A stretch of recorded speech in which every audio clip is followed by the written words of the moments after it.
everybody, and welcome to the Scruff Report, your show for all things facial hair. Today, I had an opportunity to sit down with Eric Berger, the mustachioed impresario of the Akron Arrows. We have a no-holds-barred discussion on all things mustache. Now, Eric, it takes patience and dedication to grow a mustache like that. You just don't wake up one day with that on your face. What inspired you to grow the mustache? I grew a beard in the off season. I just didn't really shave, so I was already like 2.5 months in, and I shaved the beard and left the stash, and it's been going ever since. How long did it take to grow, and was that always the intended style, the curly Q there? I lost track of time. My guesstimate would probably be nearing 6 months. I don't know what my intention was. I mean, this is my first one, so I didn't really know what to expect, and it's just keeps getting longer and longer, so I'm enjoying it. And did any other sort of styles cross your mind during that growing phase? I'm still trying to find, experiment with different waxes or whatnot, what'll hold it in place better, but this is the only intention, yeah. Exactly. That brings me to my next question. Now, Eric Berger, he goes to bed, falls asleep, he wakes up. What does it take to get stash show ready? I mean, you can definitely tell what side I slept on the night before. It's usually pressed up against my face or tickling my nose or whatnot. A little water. Lately I've been going natural with it, which is I got to twirl it more throughout the day. But if I'm going to style it up, throw in some wax and hold it in place and let it kind of cool off, and it stays pretty well. Now, is there a particular brand of wax that you would recommend to mustache growers out there? You know what? I couldn't tell you yet. I'm still experimenting. When I figure that out, I'll definitely let you know. Do you do any other sort of maintenance? Is there nightly brushing involved? How does that go? I do brush it from time to time, and I'll trim it around my mouth area so it's easy to eat and whatnot, and keep it more side to side rather than up and down. So that's about it. Yeah, a little brushing here and there. Now, is this going to be a consistent long-term style, or can we expect changes in the future? It'll be changed in the future for sure. I believe in you only live once. Try everything you can. So keep this maybe a year and then go from there, and maybe come back to it in the future. We'll just see. There you have it. Scruff Report coming back with more later.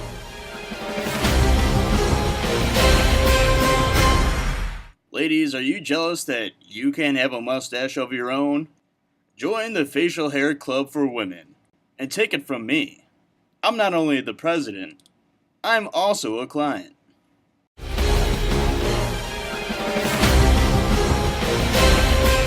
Ladies and gentlemen, we're back again with Eric Berger. Now, Eric, who were some of your mustache role models growing up? Raleigh Finger, obviously. Chuck Norris has them from time to time. Captain Hook has a good one.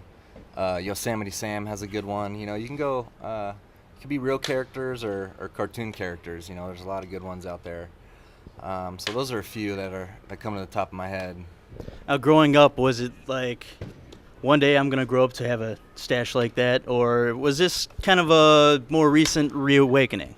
It was just really recent, like I said, I had long facial hair, kept it, and then once the guys on the team saw it, they were like, you really can't get rid of this. So, hey, I don't really, if I'm out in public and people are going to say what they want to say, it doesn't really bother me. So, I'm comfortable with it.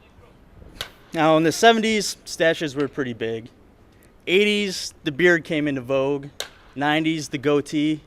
And with the explosion of beard trimmer technology, we had more of a chin strap deal going on in the 2000s. Now, right now, 2010 to 2020, is this a mustache renaissance? It is a renaissance.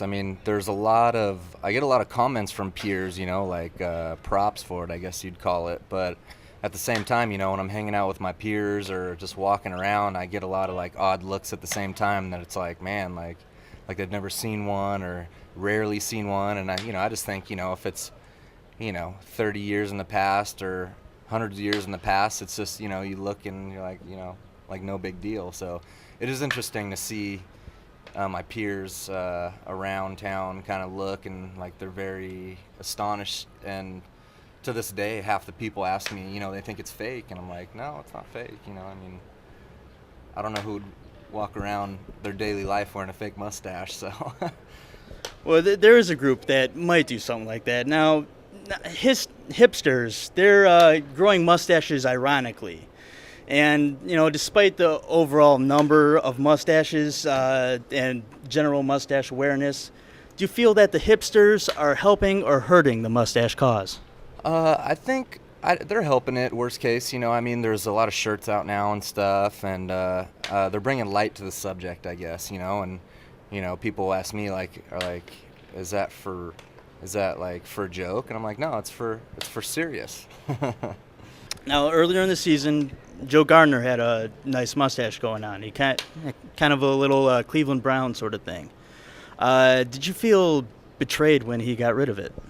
No, I mean, little proteges are coming along here and there, and they're just not, they're not sticking it out. It was nice, Packard's got a little one going on right now, and Miller had one when he came up here, and, you just got to respect it and, give him credit. But, I mean, I just had so much of a head start on these guys that, I mean, it's just I'm way ahead in the length department. Do you think Packer has what it takes to follow through for the rest of the season and really grow a good one?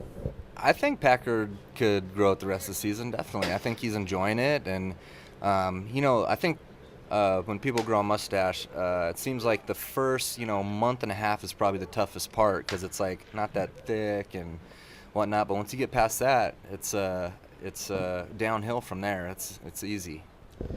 Do you think the mustache is threatened by the also kind of upstart growth of the neck beard, something we haven't seen since the mid 19th century, making a little bit of a comeback? Do you think this decade is a battle between the stash and the neck beard? I don't think the mustache has anything to be afraid of. I think it's been around way longer. I mean, thousands of years. But I think they can all get along. Definitely. Exactly. That's what we strive for here on the Scruff Report: acceptance and love for all facial hairstyles. We'll be back with more.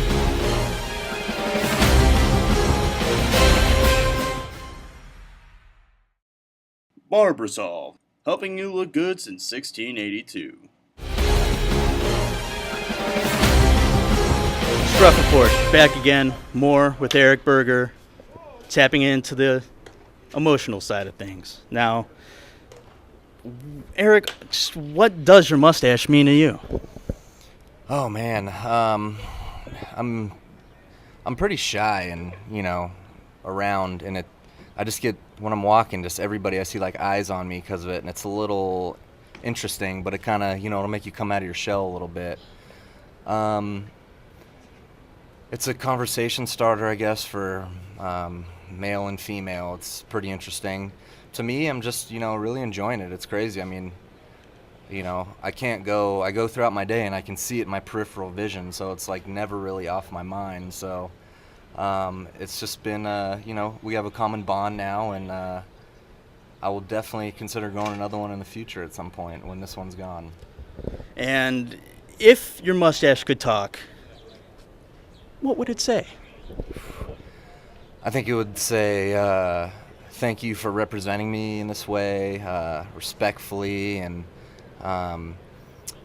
keeping me my natural color, letting me be natural. Like I said, most of the time I don't put in wax, so I just kind of twist it and let it do its own thing. And it works to my disadvantage sometimes, because sometimes one side will be up, sometimes one side will be down. But I think it'll say, thanks for being, a younger guy, rocking me. Now, have you capitalized on the look by perhaps joining any barbershop quartets, auditioning for old Western movies? I haven't went out. I was really, I'm not really out there, but I was hoping somebody would come to me and offer me, like all these commercials are out now. And hey, Jimmy, let's make sure that we get this guy's number. I got some scripts. There we go. Yeah, I mean, I think it's TV worthy. I mean, obviously, I could personally see it in Deadwood.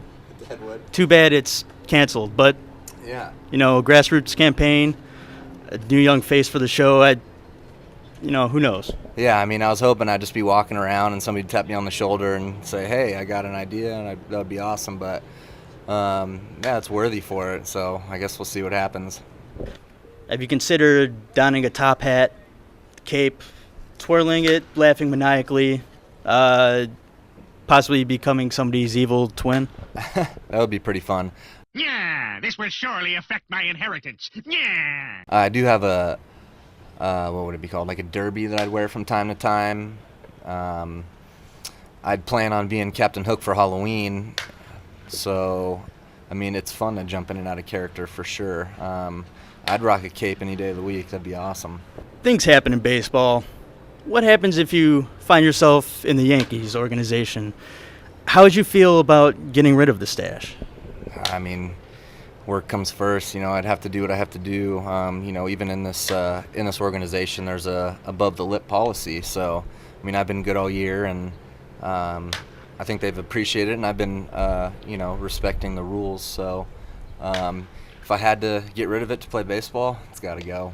Finally, do you have any tips for aspiring mustache growers out there?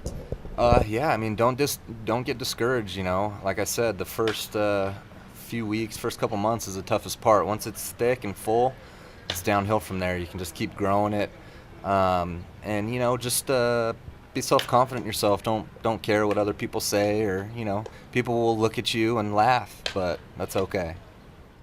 Ladies and gentlemen, Eric Berger here on the Scruff Report. Tune in next time for an in-depth report on mutton chops. Good night.